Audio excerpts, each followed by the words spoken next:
Shalom, shalom, shalom. We would like to welcome everyone to Seventh-day Harvest Teaching Ministry, to our Bible study, our live talk of discussion. Tonight we are in for a good special treat with none other than Morah Deneen Semakyah, who taught a couple of weeks ago, and she's doing the second part of her Bible lesson. So we again welcome you. Call a friend, call a neighbor, call a loved one, let them know that Seventh-day Harvest is again on the air. We thank you for joining. We thank you for tuning in. At this time, I'm going to ask Bishop Jeremiah, if you would, to lead us off in prayer. Hallelujah.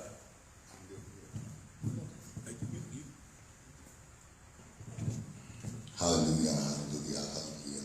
Let us pray. Our God, we come with humble hearts and bowed heads, giving you all praise, honor, and glory. We thank you for keeping us through this week, and we just thank you for allowing us to be here at this particular time that you have chosen, that we might sit under the teaching and the anointing of our Morah, who is going to break the bread of life with us. We're just so excited to be here and just so hungry to learn and to continue to feed on your word. So bless this lesson, bless our teacher, and we just pray that you have your way in the name of Yahuwah Mashiach. Hallelujah. So at this time, I'm going to introduce to some, present to others, none other than Morah Deneen Semakyah. Shalom to Dr. Kelly Richardson out of Richmond, Virginia, and to those that are watching. Toda Morah. Okay, I'm going to jump right in. This actually is a part 3. I first started out on this topic, how and when did the ancients observe Yahweh's feast days, in a presentation done here at Seventh-day Harvest Teaching Ministries, which is you can find on YouTube. This presentation dated September 5th, 2020. September 5th, 2020. And part 2 did about 2 Shabbats ago, January 23rd, 2021, also on the Seventh-day Harvest Teaching Ministries YouTube channel. And didn't get to finish it up, so we're just going to cap it off today with part 3. Next slide, please. A brief synopsis of what was in the September 2021. We talked about culture, what it is, and that Yah has special appointments, times that he has appointed for us at different intervals, daily, weekly, monthly, annually, millennially, etc. And that we should know when those appointed times are. Those are times he wants us to meet with him. And, we are so, we have been so brain polluted. People say brainwashed, but I'll say brain polluted about, just about everything, from the simplest thing, to the most complex thing. We've been taught a lot of error, and we, are praying that the Most High would help us to remember, to bring back to our memory those things that were old, those ancient things. Hallelujah. So that we can do them right the way that he designed for them to be done. We talked about how the feasts were observed in the Old and New Testament. We talked about the phases of the moon, identified them, how you can tell what portion of the month you're in, what week, etc. About knowing how to decipher the moon phases. And then also we talked about the feasts correspond to ancient events of the past, as well as to prophetic last day events. So they go from Olam to Olam, eternity past, eternity future.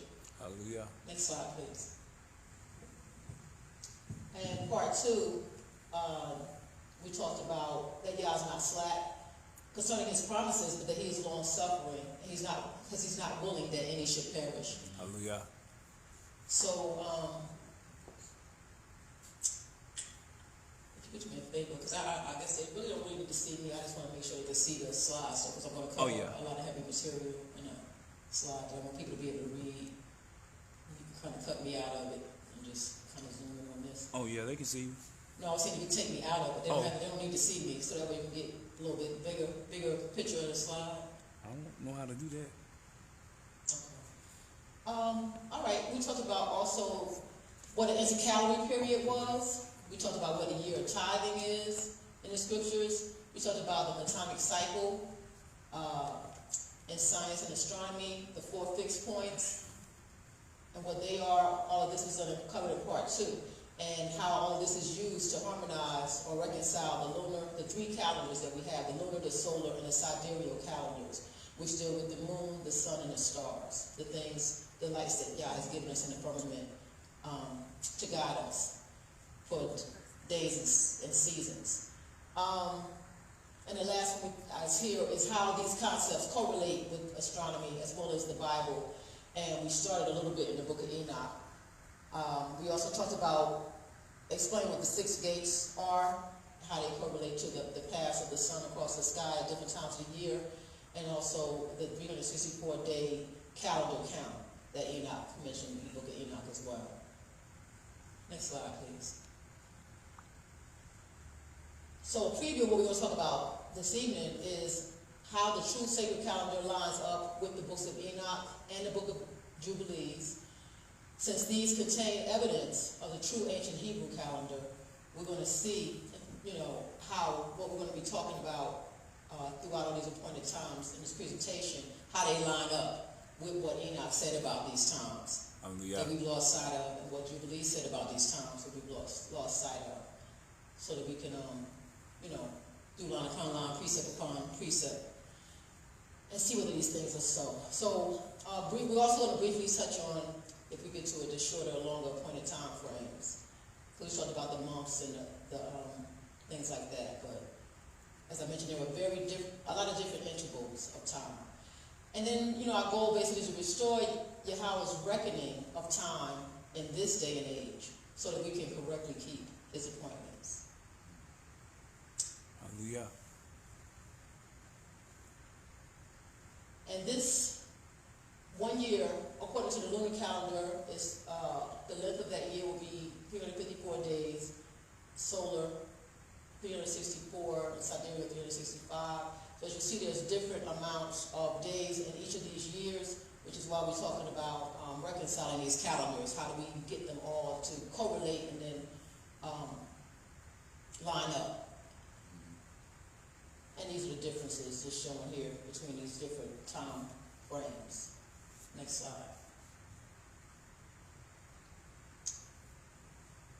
We mentioned that the test for the start of the talked about Wabadar and how with the year of tithing, some years you have to add a extra month of Adar, a leap month, an intercalary leap month to the calendar, where you would have 12, instead of 12 months for that year, you would have 13 months in some particular years. Right. And how do we know what years that is done on? And the test for identifying when you need to do that is when you find the full moon, which full moon is at or after the spring equinox. Because equinox is that fixed point that lets us know when we go into the spring feast. So, and the spring feast start on Passover starts on the 14th day of the month, and the Feast of Unleavened Bread starts on the 15th day of the month, which will be at the full moon. So, excuse me, for the sake of the audience, those that don't know, so the first of the year is not January? Correct. We're going to look at that a little deeper as we go along as well. But the beginning of the Hebrew year actually starts in the spring, when everything is coming back to life and renewing itself. The year is becoming new for us. Okay, next slide, please. Okay, so here, this is what I was going to show what the test is, but I think this is a little hard to read. So if you can go to the, thank you. So here, with the year of tithing, went back through several decades with this just to make sure that this pattern worked, and it ended up pretty much being fail-proof.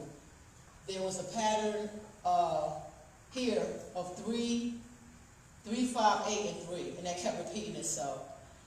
And what I mean by that is you'll go through 12 months, as we normally do, of a year, and we go from Abib, which was, as we said, is in the spring. That vernal equinox lets us know when the spring is. And so here I was putting down the dates for the lunar calendar. So back in 2014, the new moon of Abib 2014 was March 30th, which is, because like I remember I said the test is a full moon. So that full moon here is shown in bold, ended up in April 15th. From here, so this was about 2 weeks difference from the new moon to the full moon, which is after the vernal equinox. So we knew that our April was going to be when our feasts were. So this would be our Feast of Unleavened Bread in 2014. And then you count 12 consecutive lunar months. We're not talking about Gregorian calendar months, but we're talking about if you watch the phases of the moon, and as that moon completes its full cycle, you count 12 consecutive lunar months, and you'll, like here, we went from Abib 2014 March to Adar of 2015, which would be March or April of 2015, and then you start again from that next month in 2015, which we know from the prior line here, the full moon was April 15th, but the new moon was March 30th. So this started the first month of the new year, and this was the first full moon of the new year in 2014. And then you count 12 consecutive lunar cycles from here, and you get the new moon of March the 20th, which was at the equinox time. And that full moon, again, the Feast of Unleavened Bread was in April. And then you count 12 complete lunar cycles. Well, I'm sorry, actually what I did here for the third, matter of fact, let me go back. Go to the next, let me show you something else before I go through here that might make more sense. The next tab. Yeah, that one. Hey, Deneen, Yes. read this right here from Pastor Wilkins. Read it in the mic. Can you see it? It has been said that the AD time period was set in place to erase Hebrew Messiah. I've heard it suggest that his date of birth by the calendar she's speaking of puts his birth around. See more. Oh, man. There we go. 17 BCE. What say you, sir? Okay. I don't want to get sidetracked right now. If we could table that question Okay. for the Q&A time. So, because we were not talking about the birth of Messiah right now, I just want to get the cycles down. So here I started back in 2001, and this is that cycle I was talking to you guys about. The three, so what, this is really the pattern that began to repeat. 332, 3, 3, 2, 3. I'm not going to go into it deeply now because that's why I told you guys, if you haven't seen part 2, please just go back and watch part 2. I'll get into it more deeply in part 2. And so I don't want to kind of regurgitate what was in part 2. So I'm just going to try to add on to it a little bit more. And hope you can follow me still. So if you add this 3 and this 2, here you get 5, and you get this 3, 3 and 2 together, you get 8, and then 3. So this is the same thing what Enoch, we'll see, was talking about. He says 3, 5, and 8. All right, but anyway, so how the test ended up spanning out was just looking at every year, like I said, for several decades, and seeing what happens. So at the first month is, as we mentioned, in the spring. So in 2001, the March full moon was on the 9th.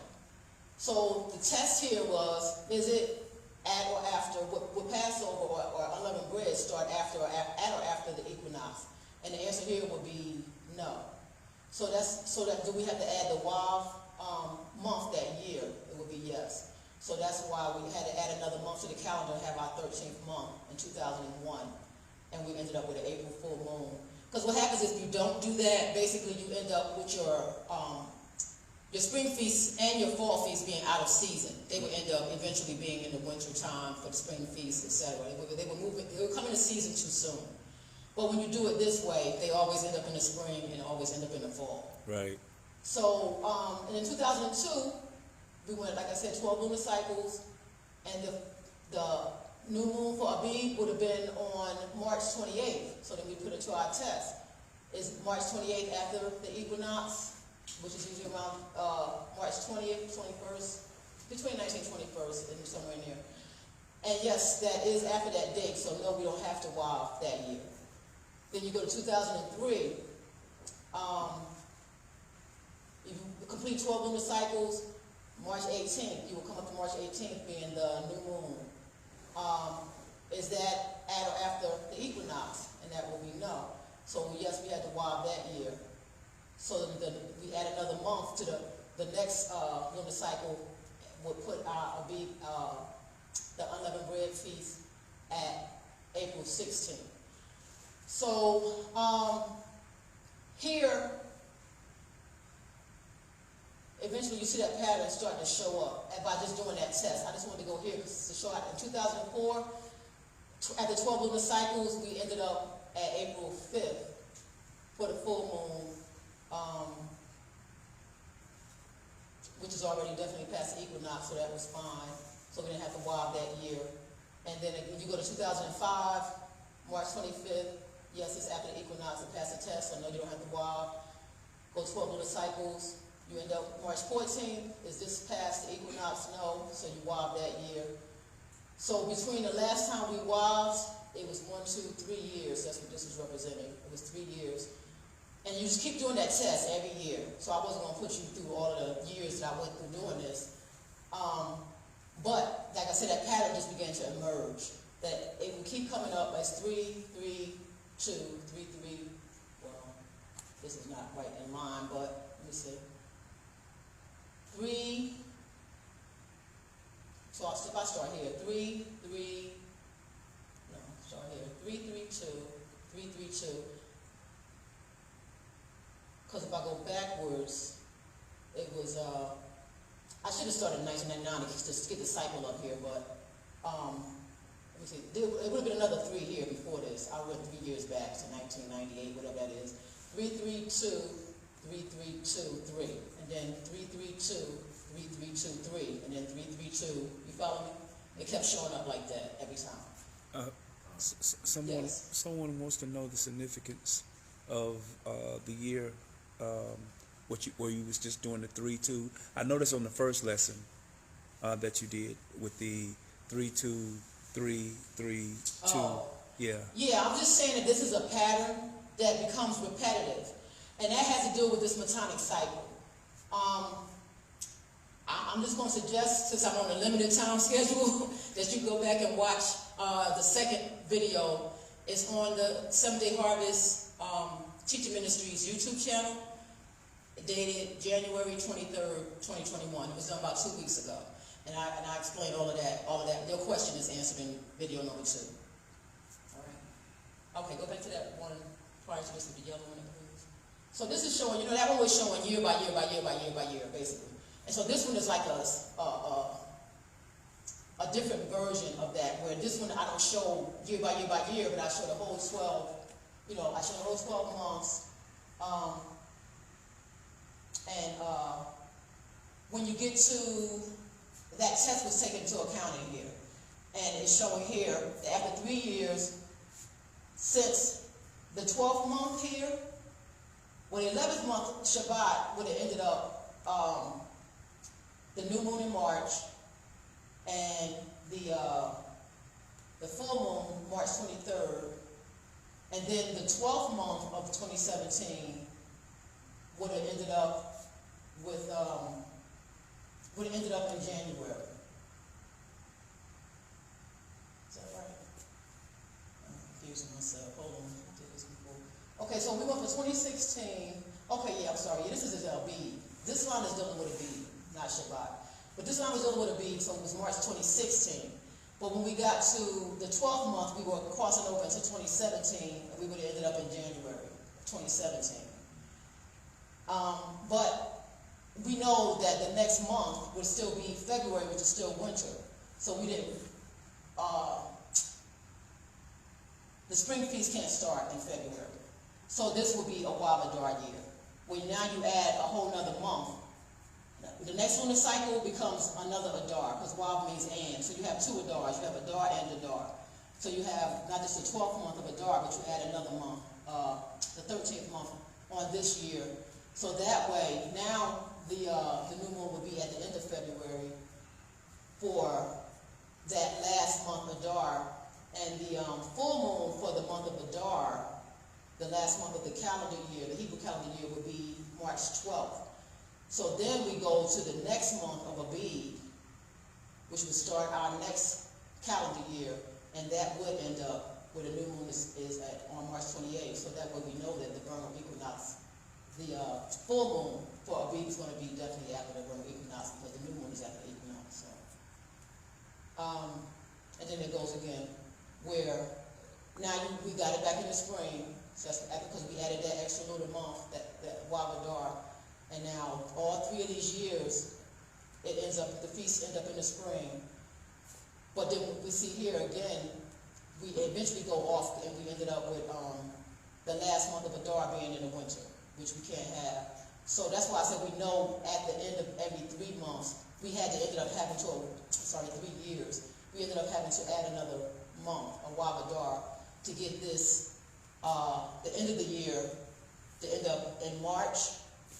And then that following month, which would be after Adar, which would be Abib, it ended up where the new moon was March 24th. And the full moon, which started the spring feast, was indeed after the equinox, so it was in the spring. You follow me? That makes sense? Okay. All right, so that's the year of tithing. I just didn't get to go in that too deep last time, so I just wanted to kind of touch on that again to see if I can make it clearer. But, okay, before you say, but here, this is where I was telling you the 3, and then you had a 3 and a 2, which gave us the 5, because we ended up at the end of 3 years to Wabadar, and also at the end of 2 years to Wabadar. And then it happened again, so you end up with 3, 5, and if we go further down, it'll be, could you slow down a little bit, please? You'll see this is 8, because you end up with a 3 and a 2, and then a 3. And then that cycle just repeats itself. And if you add all of those up, the 3 to 5 to 8, and then the 3 to 5 to 8 and the 3, they equal 19. And that's the whole Metonic cycle, which is also in video too. So, wow. Just check that out. It'll make more sense. All right, back to the PowerPoint, please.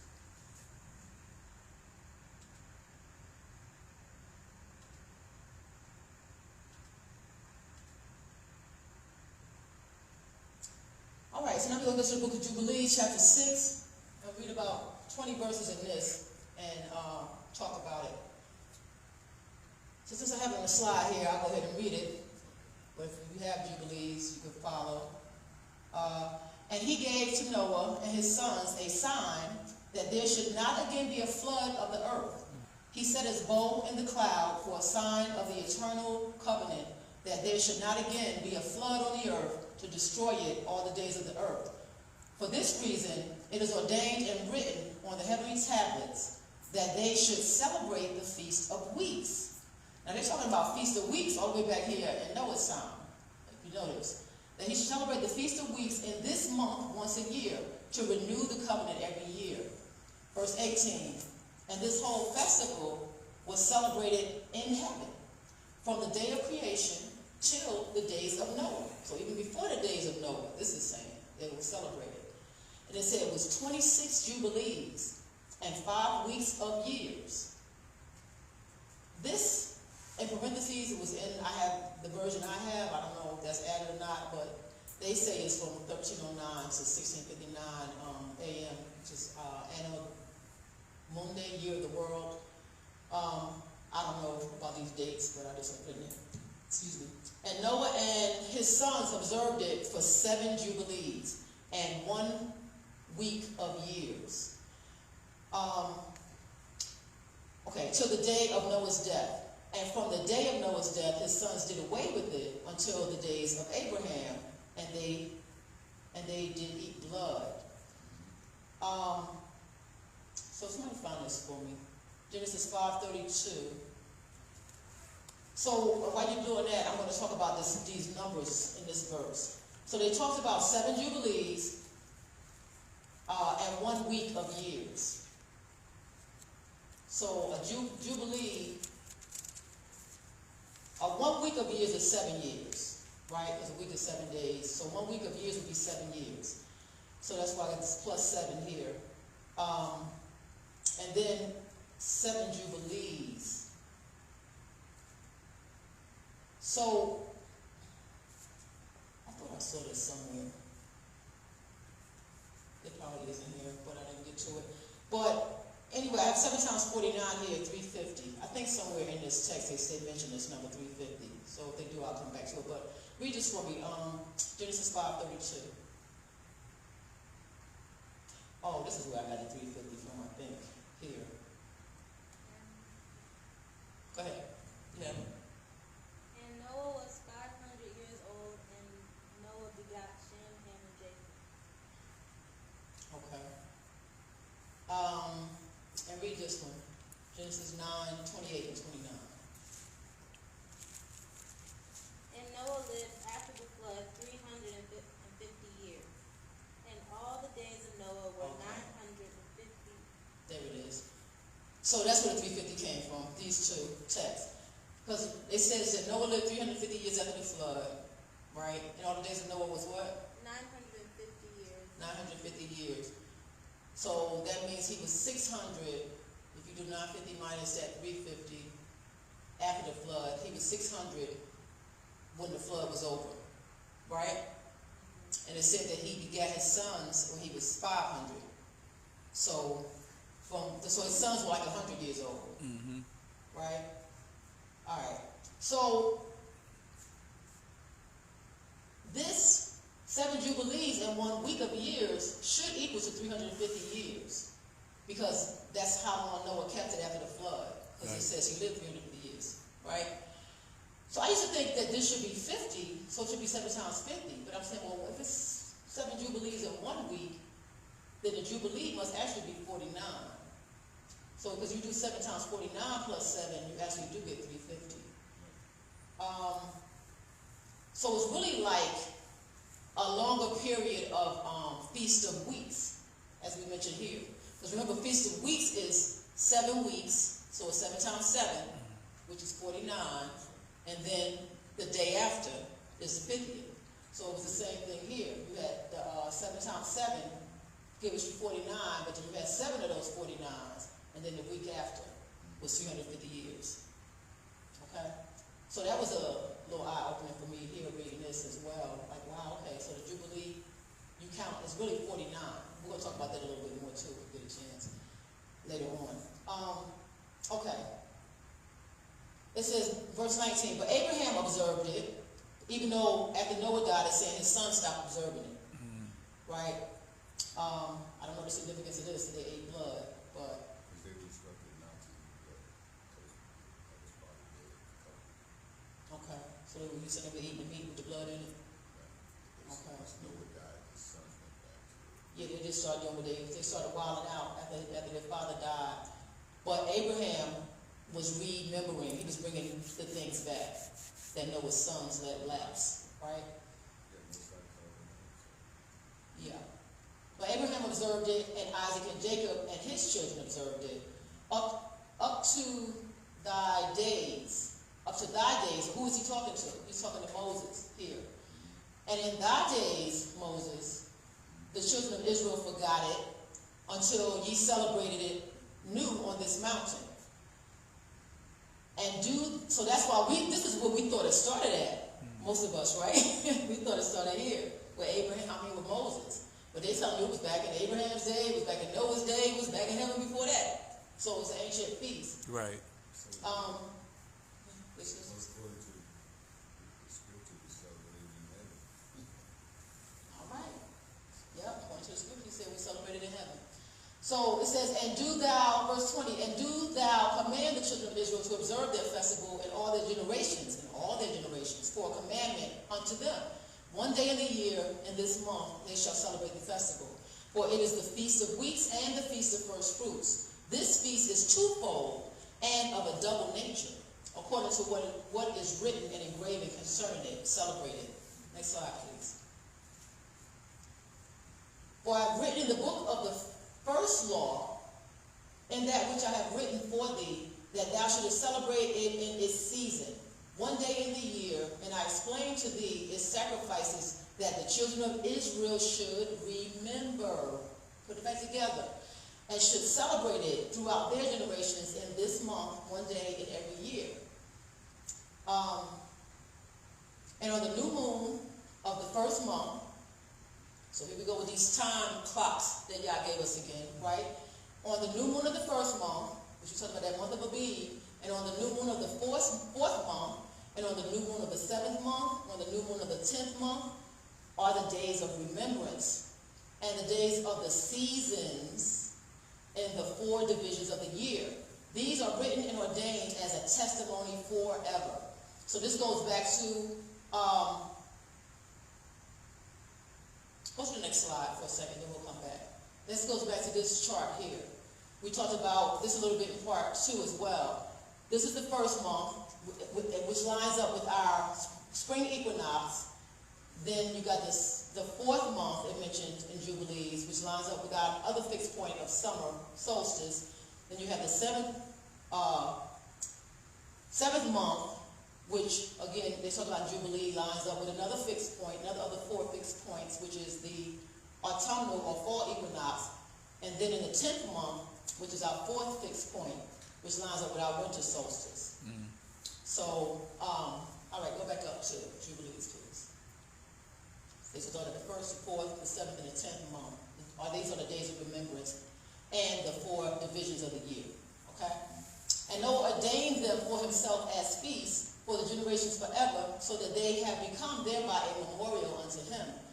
And on the new moon of the 1st month, he was bidden to make for himself an ark. And on that day, the earth became dry, and he opened the ark and saw the earth. And on the new moon of the 4th month, the mouths of the depths and the abyss beneath were closed. And on the new moon of the 7th month, all the mouths of the abyss of the earth were opened, and the waters began to descend into them. And on the new moon of the 10th month, the tops of the mountains were seen, and Noah was glad. And on this account, he ordained them for himself as feasts for a memorial forever, and thus are they ordained. So, when I read, a while back, the story of Noah, I never made this connection when I first read it, that it was on at these fixed points. It was at the equinoxes and the solstices that these things happened when he was coming out of the ark. So I thought that was interesting. Next slide, please. Go to one more.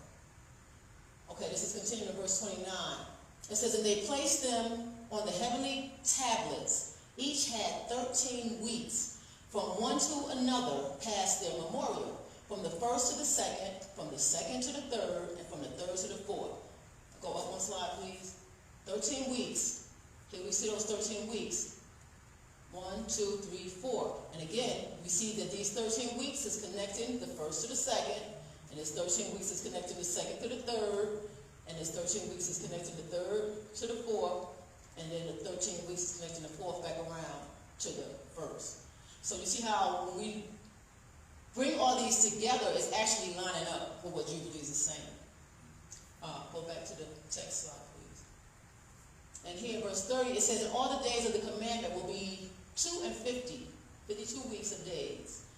And these will make the entire year complete. These 52 weeks of days will make the entire year complete. Thus it is engraven and ordained on the heavenly tablets. Now go back up to that chart again. So 52 weeks is here. When we add these 13s, 13 plus 13 is 26, and then you got another 26 here, so 26 and 26 is 52. So these 4 add up to 52 weeks, and that covers the whole entire year, or 12 months. Like they're saying in Jubilees, okay? Go back to the next slide. Verse 31. And there is no neglecting this commandment for a single year, or from year to year. 32. And command thou the children of Israel that they observe the years according to this reckoning. Restoring Yah's reckoning. We talked about it in in the preview for this session. 364 days, and these will constitute a complete year. And they will not disturb its time from its days and from its feasts, for everything will fall out in them according to their testimony, and they will not leave out any day nor disturb any feast. So that goes back to what we were talking about earlier, that the feast had to occur in the right season, right after the correct fixed point. They couldn't occur in the winter, so we had to do that Wabadar to make sure it didn't fall out. When we do that Wabadar, everything falls back into line. Everything will fall out in them, according to their testimony. And it is 364 days. We talked about that in part 2 as well, how we reckon 364 days in the complete year. Verse 33. But if they do neglect and do not observe them according to his commandment, not according to what we figure, according to his commandment, then they will disturb all their seasons. You're going to be doing stuff in the wrong season because you're not paying attention to y'all's fixed points and how they line up with the months and the stars. They will fall out of order. It said, then they will disturb all their seasons, and the years will be dislodged from this order. And they will disturb the seasons, and the years will be dislodged, and they will neglect their ordinances. Did we fall upon this in this day and age? Everybody just doing stuff whenever they want to do it. They do what they want to do. Yeah, we're just doing everything whenever we want to do it. So we're here in verse 33. And all the children of Israel will forget, we in 34, and will not find the path of the years, and will forget the new moons. Some people say we don't even have a moon. Isn't that interesting? The moon was made after I heard all kinds of things.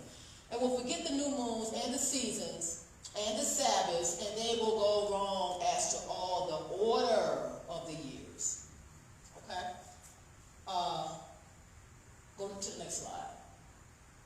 It says, for I know, and from henceforth will I declare it unto thee, and it is not of my own devising, for the book lies written before me, and on the heavenly tablets the division of days is ordained, lest they forget the feast of the covenant, and walk according to the feast of the Gentiles, after their error, and after their ignorance. Jubilees wrote it, not me. For there will be those who will assuredly make observations of the moon, how it disturbs the seasons and comes in from year to year. How many days? 10 days too soon. And we talked about that, right? Yeah. And they don't know what to do with that, so they just start making up stuff. But this is what we're supposed to do with it. We have that Wabadar and make sure everything lines back up with the seasons. For this reason, the years will come upon them when they will disturb the order. You end up having stuff in the wrong season. And make an abominable day. Well, it don't matter when you observe it, just as long as you're observing it. That's what people say, right? They will make an abominable day, the day of testimony, and an unclean day of feast. Because what Yah makes holy is holy. We can't make stuff holy, right? He said, these are my days. And this is when I told you to keep them. So we can't just arbitrarily do stuff. An unclean day of feast. And they will confound all the days, the holy with the unclean, and the unclean day with the holy. Mercy. For they will go wrong as to the months and Sabbaths and feasts and jubilees. For this reason I command and testify to thee, that thou mayest testify to them. For after thy death thy children will disturb them, so they will not make the year 364 days only. And for this reason they will go wrong as to the new moons and the seasons and Sabbaths and festivals, and they will eat all kinds of blood. There go that blood again. He keeps connecting blood with this wrong keeping of the feast, and with all kinds of flesh. Okay? So that's through verse 38. Now go back up to that table for me, please. Now that was Jubilees. Now this is the reference in the book of Enoch. So I don't know how much time I got, but you got to get Oh, you got time. Okay. Bishop, can you read for me, please? What's that? You have Enoch? Yeah. What chapter? Chapter 72,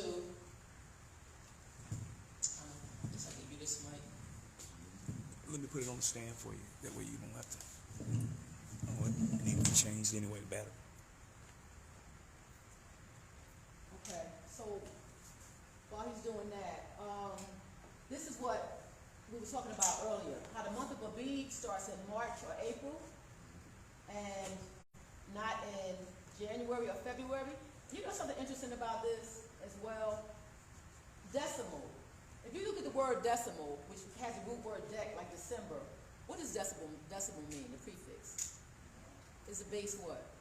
10, right. And what is it? It's our 10th month in the Hebrew calendar, right? But it's the 12th month in the Gregorian calendar. So dec means 10. Octopus has how many legs? 8, right? And it's the 8th month on the Hebrew calendar. So it's interesting that even it has to do with 7. 7, 8, the noble means 9, and dec means 10. So it actually falls in the right order on our Hebrew calendar, right? Based on the name of the Gregorian month. But on the Gregorian calendar, this would be the 9th, 10th, 11th, and 12th month. It's the 12th month, but the name actually means 10. So, all right, I'm going to give this to you, Bishop, so you can read Enoch for us. The book of Enoch, chapter 72. Sorry, 3. Start with verse 3 through 10. Verse 3. So we saw Jubilees, now we're going to look at Enoch. All right, the book of Enoch, chapter 72, verse 3. And I saw 6 portals in which the sun rises, and 6 portals in which the sun sets. Okay, hold on 1 second. So here I'm calling them gates, because it's a shorter word, but the portal, what Enoch called portals or gates. And we have 6 of them. 4th, 5th, 6th, then 6th again, 5th, 4th, 3rd, 2nd, 1st, 2nd, 3rd, and it cycles around. But yeah, that's 6 gates. Hold on 1 more second too. Aisa, go down about 3 slides. Here, this one. So, and this is 6 paths of the sun across the sky. We talked about in part 2, which lines up with those gates in the different months. This is the first gate, second gate, third gate, fourth gate, fifth gate, and sixth gate. All right, go back to the table, please. Oh. The table.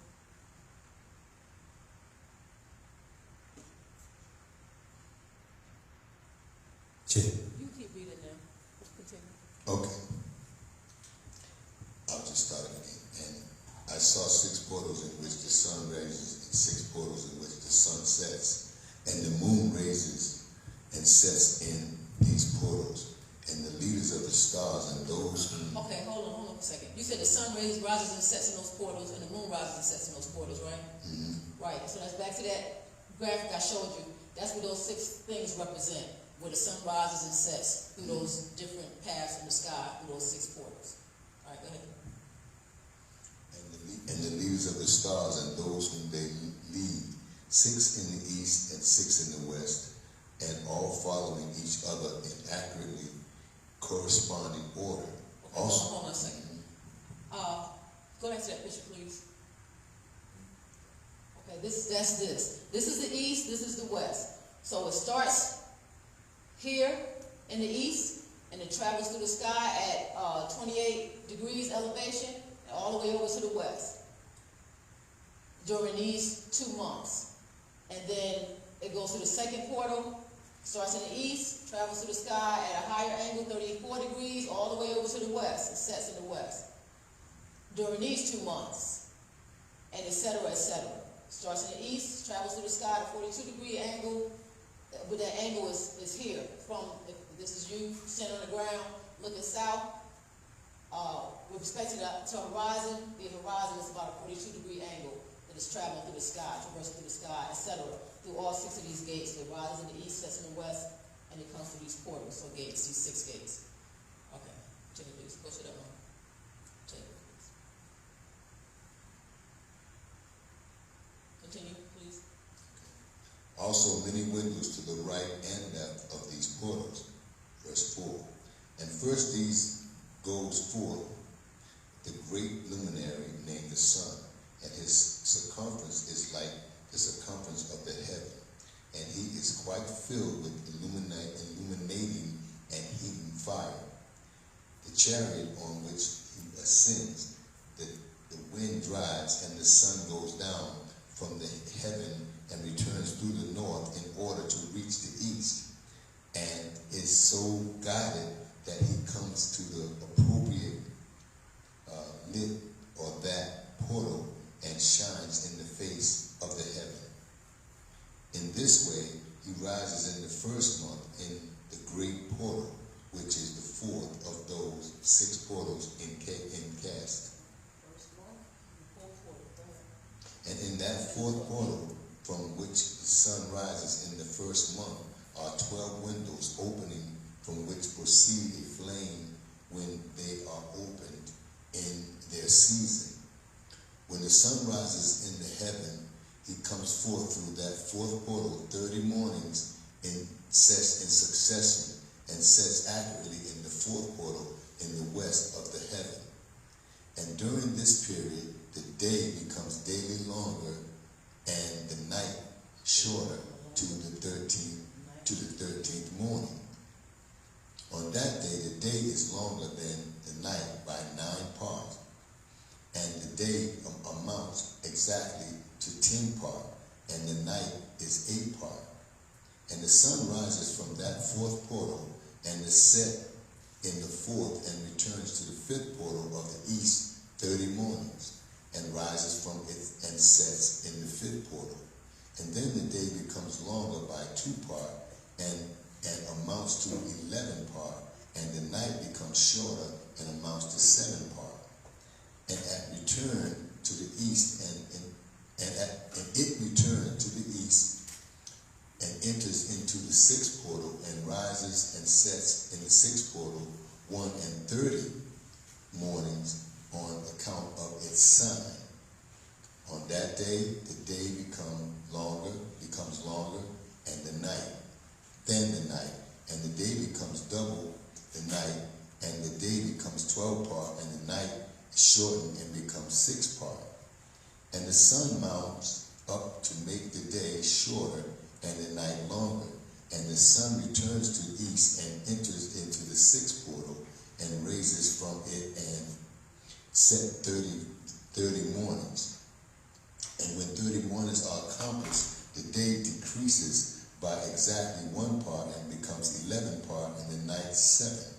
And the sun goes forth from that 6th portal in the west and goes to the east and rises in the 5th portal for 30 mornings and set in the west again in the 5th western portal. On that day, the day decreases by 2 parts and amounts to 10 parts, and the night to 8 parts.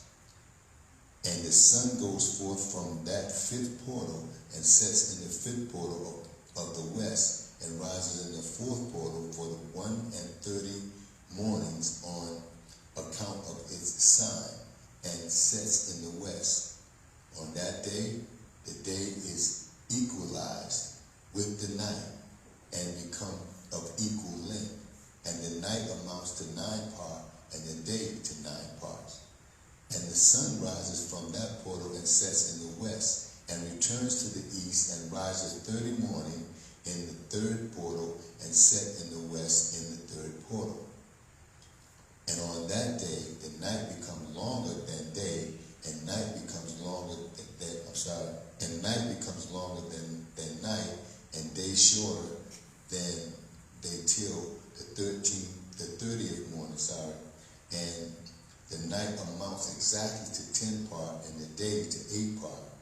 And the sun rises from that 3rd portal and sets in the 3rd portal in the west and returns to the east for 30 mornings, rises in the 2nd portal in the east, and in like manner in the 2nd portal in the west of the heaven. And on that day, the night amounts to 11 parts, and the day to 7 parts. And the sun rises on that day from that 2nd portal and sets in the west in the 2nd portal, and returns to the east into the 1st portal for 1:30 mornings, and sets in the 1st portal in the west of the heavens. And on that day the night becomes longer and amounts to the double of the day, and the night amounts exactly to 12 parts, and the day to 6. And the sun has therewith traversed the division of his orbit, and turns again on those divisions of his orbit, and enters that portal 30 mornings, and sets also in the west opposite to it. So pause for a minute. So when it says it turns again on its orbit, that means it's ended up in the first gate, and then it goes back to the first gate again. Okay? So go to that pictorial for me for a minute. So we see that here. So it went east to west in December, it's in its first gate, but then it goes back to that same gate again in January, back to the first gate. And then it goes around and comes to the second, the third, the fourth, the fifth, the sixth, and in June, and then it returns on itself again, and in July, back to back, then the sixth gate. Then it comes down and goes back to the fifth, the fourth, the third, the second, the first. Question. Yes. Is this based off of flat earth? It is not based on the flat earth. Okay. The same thing this is just showing the northern hemisphere, because we live in the northern hemisphere. But the same thing is happening in the southern hemisphere on a different angle. It's global. It's a circle. It's not flat. But I'm just showing this half because it's we're in the northern hemisphere. We're in the top part, but it happens in the southern hemisphere as well. It's global. It's not flat earth. Back to the table, please. Keep reading, please. Okay, okay. And on that night has the night decreased in length by a ninth part, and the night has become 11 part, and the day 7 part. And the sun has returned and entered into the second portal in the east, and returns on those his division of his orbit for 30 mornings, rising and setting. And on that day the night decreases in length, and the night amounts to 10 part, and the day 8 part. And on that day the sun rises from that portal and sets in the west, and returns to the east, and rises on the third portal for 130 mornings, and set in the west of the heaven. On that day the night decreases and amounts to 9 part, and the day in part and 9 part, and the night is equal to the day, and the year is exactly as its days, 364. There you go. So if you add all these together, 30, 30, 31, that gives me 91. 91, and this is another 91, that's 182. And twice, this is another 91, 91. Twice of 182 is 364. So that's exactly 364 days. Okay? So see, this, it makes sense when you understand what it's saying. You see what I'm saying? It's been there the whole time, but we just lost sight of it. And now Yah is bringing it back. So hopefully we can get rid of the confusion that we have about when his appointed times are. Thank you, brother, for reading. Okay, so let's see what I got left here. Got a few more minutes. Okay, so we went through Enoch, made perfect sense. Went through Jubilees, made perfect sense for both of those books, right? Advance the slide, please. Keep going, keep going, keep going. Okay, we talked about this already, but this is a little animation showing you how it goes back around and comes around, like we just saw on the table. Now these are the upcoming feast dates I've come up with for this year, 2021. The Feast of Dedication, if you're observing that in accordance with Ezra chapter 6, it would be on the Gregorian calendar, February 15, 2021. If you're observing the one in Maccabees, it's going to be a different date. This is for the one in Ezra that occurs right before the spring feast. The first month, which is the first new moon, which is dealing with our new calendar year, our Hebrew calendar year, will be March 14th, 2021. Pesach, or Passover, will be March 27th, which is the evening to the following evening, the 27th to the 28th. On our Gregorian calendar, the 28th through April 3rd will be Chag Mazot, or Feast of Unleavened Bread, the Festival of Unleavened Bread. Chag Tenufa, or Feast of First Fruits, is April 4th. May 23rd, Shavuot, the Feast of Weeks. The seventh Rosh Chodesh, or the seventh new moon, will be September 6th, and Yom Kippur, the Day of Atonement, will be the night of the 9th through the 10th of this seventh month, which is September 14th through 15th. Sukkot will be, Feast of Tabernacles will be September 20th through the 26th, and then the last great day of the ingathering at the Tabernacles will be the 27th, so the 20th through the 27th. And these are all found in Leviticus 23. Okay, next slide, please. This is another time period that I wanted to try to explain from Genesis. Genesis chapter 1. Could you read that for me, Bishop? Verses 1 through 5. This is a shorter time period. This is dealing with just a day itself, a day and a night. We talked about months, we talked about years. I want to go to a little bit shorter day period. We know about the week, we deal with the Sabbath, 3 months, weeks, and now I want to talk about the day itself. Okay, Genesis Chapter 1, verses 1 through 5. Genesis chapter 1, verses 1 through 5. In the beginning, Yah created the heaven and the earth was without form and void, and darkness was upon the face of the deep. And the Spirit of Yah moved upon the face of the waters. And Yah said, "Let there be light," and there was light. And Yah saw the light, that it was good. And Yah divided the light from the darkness. And Yah called the light day, and the darkness he called night. Okay, stop there. So, we started out in Genesis, it said it was darkness. In Hebrew, that word darkness is kosheh, if you look it up in the Strongs. And then Yah said, "Let there be light." So all of a sudden, it was boom, it was bright light came on. And that light is or. We still call light or today, even in English. But that's the Hebrew word for light is or. So this represents the horizon, and this is east to west, sunrise and sunset. So then it said, he gave these two that he first created names. The night, it said he called read that verse where he called the night. Well, he called the night Layel, this would be the Hebrew word for it. And he called the day Yom, which is the Hebrew word for day.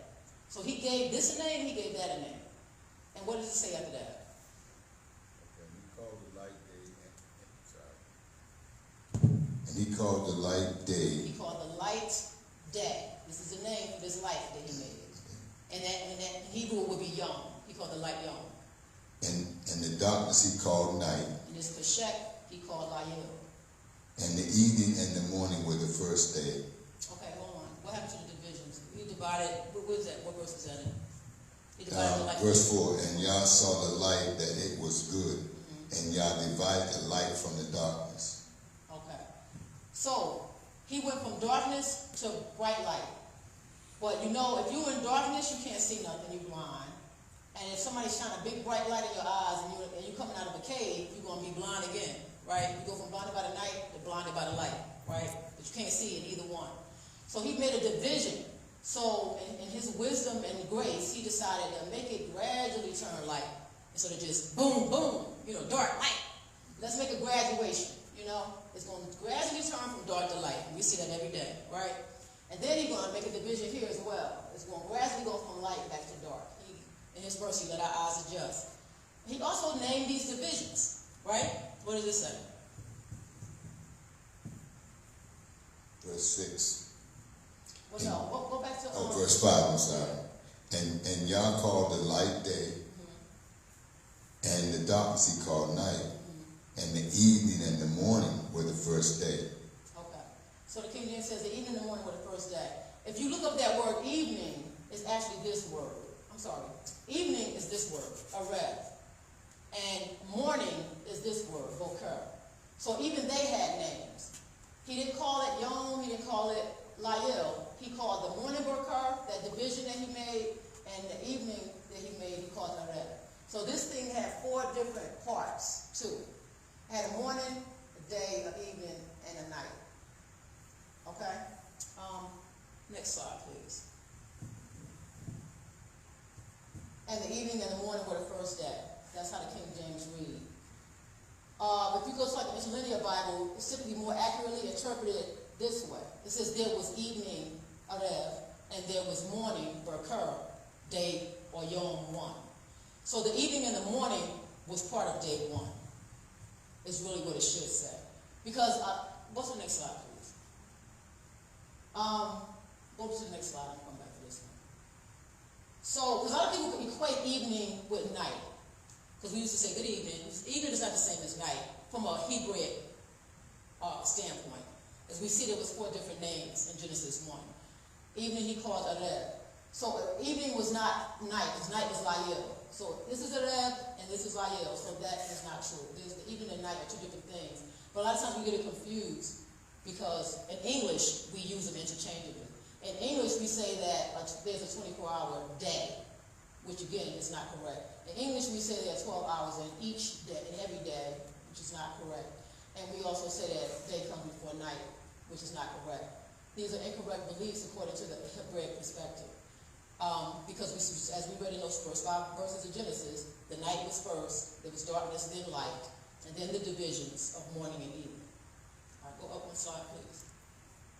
So Leviticus 23:27 says, the Sabbath of rest, well, this is the end part of that verse. You can read it, I'm not going to read it for the sake of time, 27:32.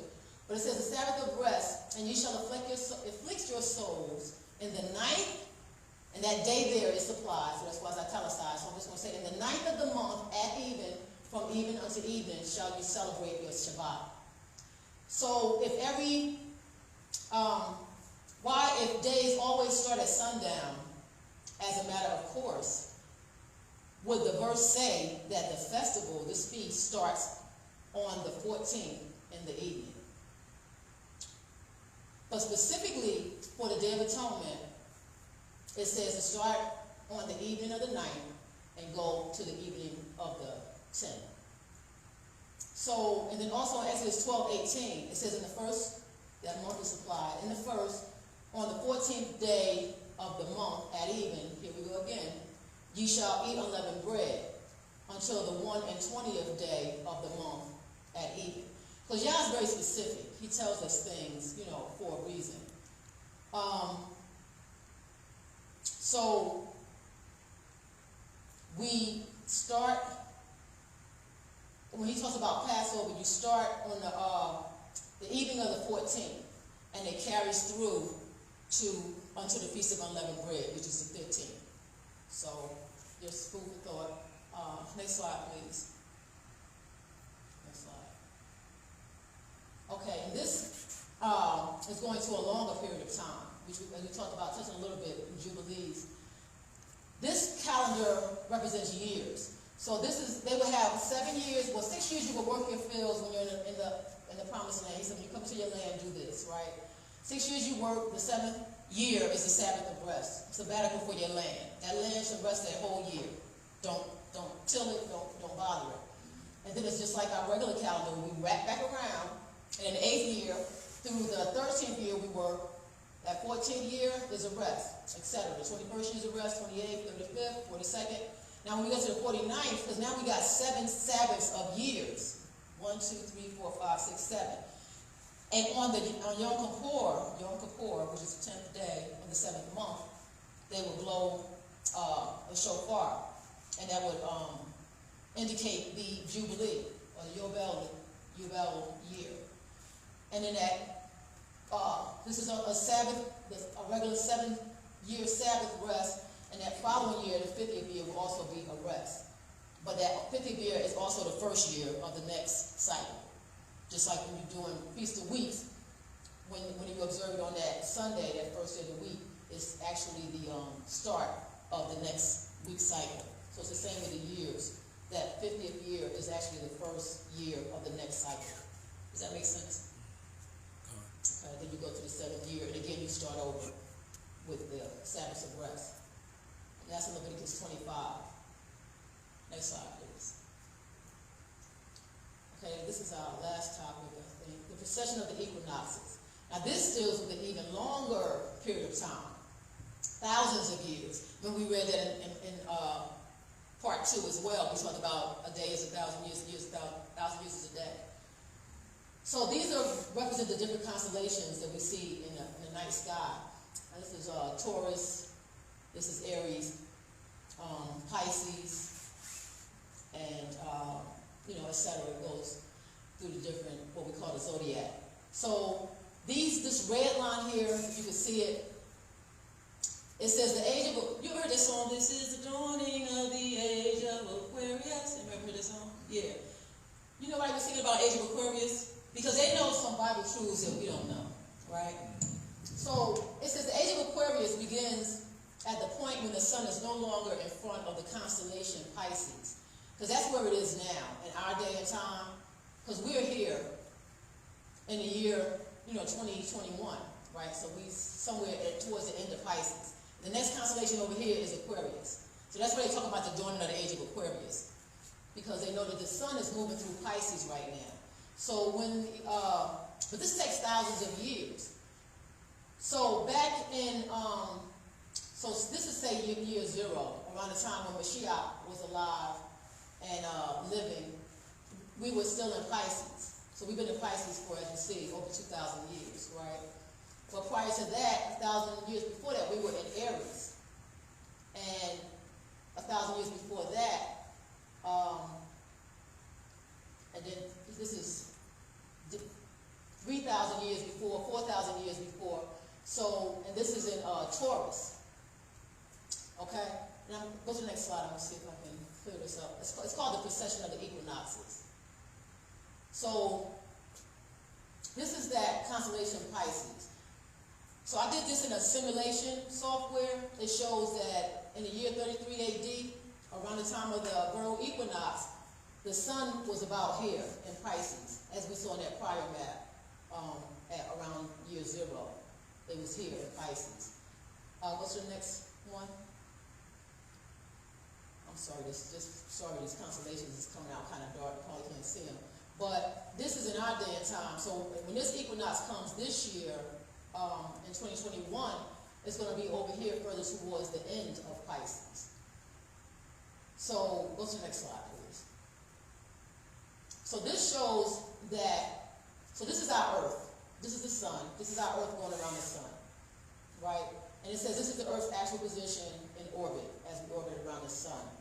And this is the sun's position in the zodiac. So from the Earth, even though we're going around the sun, from the Earth, when we see the sun in the sky, it looks like if I'm here, and September is in Virgo, and October it looks like it's in Libra, in May, in Scorpio from the Earth and stuff like that. So as I mentioned, we're in Pisces, and there's certain sayings basically that go with each of these zodiacs. So Pisces was the I believe age, right? Aquarius is the I know age. So that's why they sing about the dawning of the age of Aquarius. He said that now we're moving into the knowledge phase, cycle of our Earth's history. Before that, we were in the I am phase, Aries.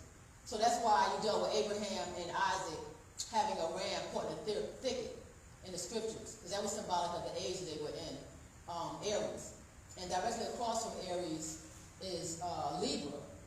So, and Libra dealt with I balance. So that was like the time of the judges, the scales of justice, right? And as we know, in Mashiach's time, he dealt a lot with fishes, the loaves and the fishes, because he was in Pisces, the I believe time. And directly across from that is Virgo, which again deals with Bethlehem, house of bread, the virgin and house of bread. So that's why you deal with the bread and the fish, because a lot of things in the Bible have, as you know, many layers of meaning, And then back here in Taurus, back in Adam's time, when they killed the bullock, the calf, and made the coat of skins, it was in the age of Taurus. And of course, from that, Adam also dealt with the opposite sign, which is Scorpio, which is the time of our desire. That was their fall, desiring the fruit. And then also the transformation, because Scorpions molt like serpents and phoenixes. They all molt, they transform. So the precession of the equinoxes, approximately every 2,150 years, the sun's position at the time of the March or vernal equinox, it moves in front of a new zodiac constellation. The age of Aquarius begins when the March equinox point moves out of the constellation Pisces and into the constellation Aquarius. Okay, it's 8:35. I was going to say I could show you this in real time because I have a website that will show you something. If I could have 5 more minutes, or if not, I could just. Yeah, I have a question though. Uh-huh. Now, is not zodiac? Is that not Grecian? No, everything that the Greeks did, they got from us. Really, they just stole stuff and copied, just like they do today. So they take credit for it, just like they do. They're still doing what they're doing. They're still doing the same thing they're doing today. We invent stuff, we come up with stuff, and they copy it and claim like they invented it. You know, just like they say with the light bulb and traffic light and everything else. You know what I'm saying? They just took, the Greeks took credit for everything, but it's not really Greek based. This is ancient. You know, Yah created the sun, the moon, and the stars, and He told us it was the signs of the seasons, and that a year is as 1,000. A day is as 1,000 years, and 1,000 years is a day. So I think that He was projecting us out to this level, on a prophetic level, that, and when He talks about the 1,000-year reign, again, it's because when we move into around, you know, this age, we're fulfilling that 1,000-year day as well. Because they've been doing it for millenniums, going through different phases of Yah's plan, you know, for our lives. So, yeah, just, you know, like I said, this is just food for thought. You don't have to, you know, take it as a grain of salt. But for people that are interested and want to look more into it, they can. If not, leave it. All right. But I did want to show you this because this is a pretty cool program. Let me see. I think I have that website up there already.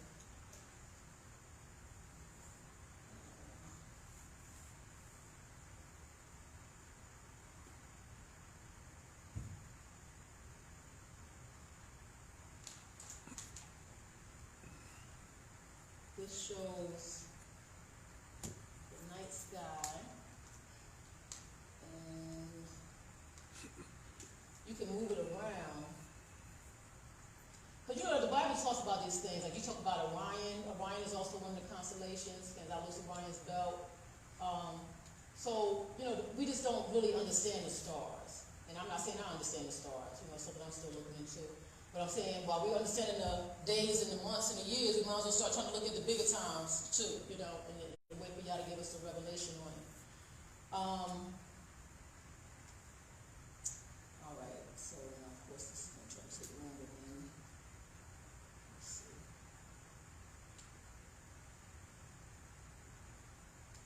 I just want to show you the position of the sun.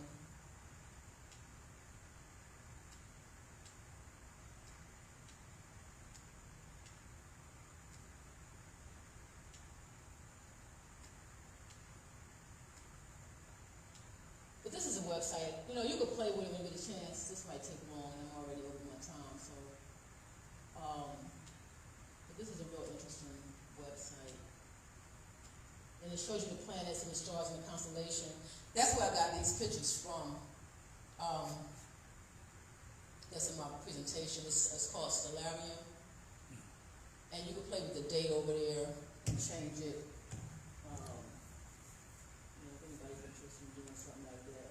See what was happening in different years, in different locations of the sky.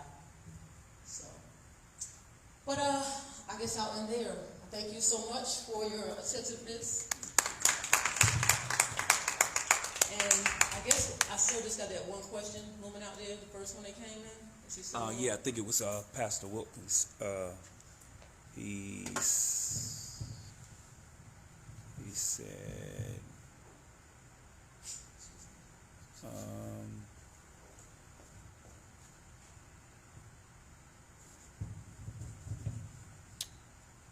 He said 80 time period set in place to erase the Hebrew Messiah. No, it ain't that one. Here it is. 80 time period was set in place to erase the Hebrew Messiah. I've heard suggest that his date of birth by the calendar she's speaking puts his birth around 17 BCE. Okay.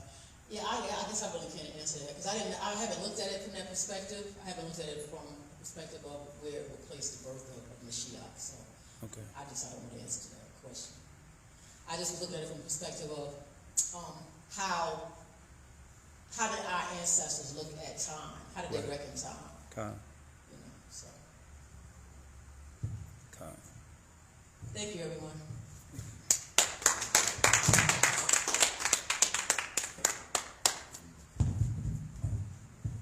Again, we'd like to thank everyone for tuning in.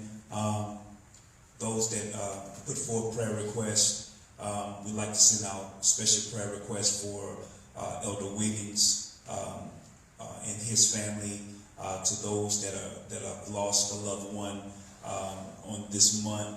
We would like to send out a special prayer request for you as well, that the Most High fills the void that you may be feeling right now. Just know that it's not the end. It's only the beginning. And we just want to pray and intercede for you, let you know that we're thinking about you, every assembly around the countryside right now and around the world. We like to let you know that we are thinking about you and we're interceding for you. We know that we're living in perilous times. We're living in the end times, and therefore we want to be equipped, and it's going to take stuff like this that Morah Semakyah came forth so beautiful and taught so well on tonight. If you're looking for that teaching, it'll be on YouTube as well. So just type up Seventh Day Harvest Teaching Ministry, and that video should pop up. So at this time, I'm going to ask Bishop, if you would, to come and pray for those that are out here, especially for those that are the bereaved family. Hallelujah, hallelujah, hallelujah.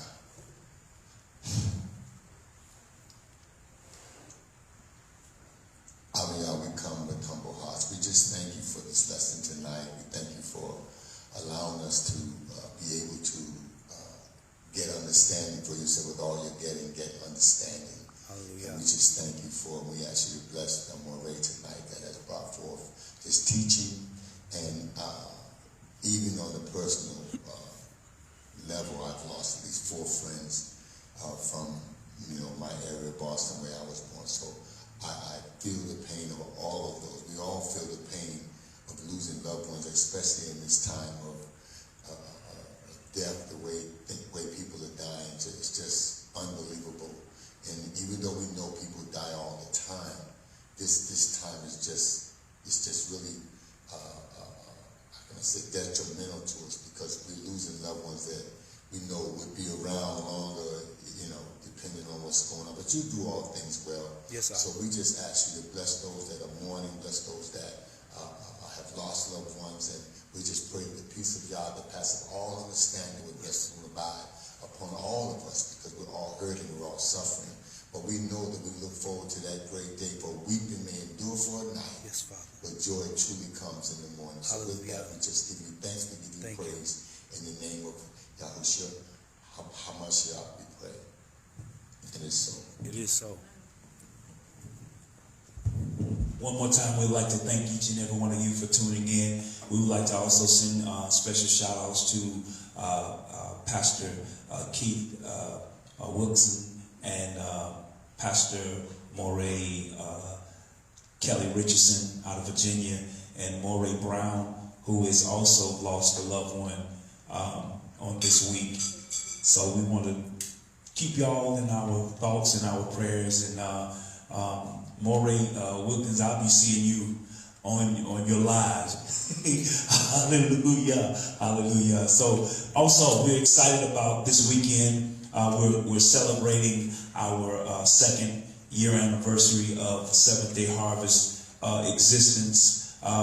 So if you're not doing anything, come on out. We're located at 11234 North Main Street, Suite 307 in the city of Archdale, North Carolina. And if you can't make it, just tune in here, same page, or even on YouTube. We'll be there as well.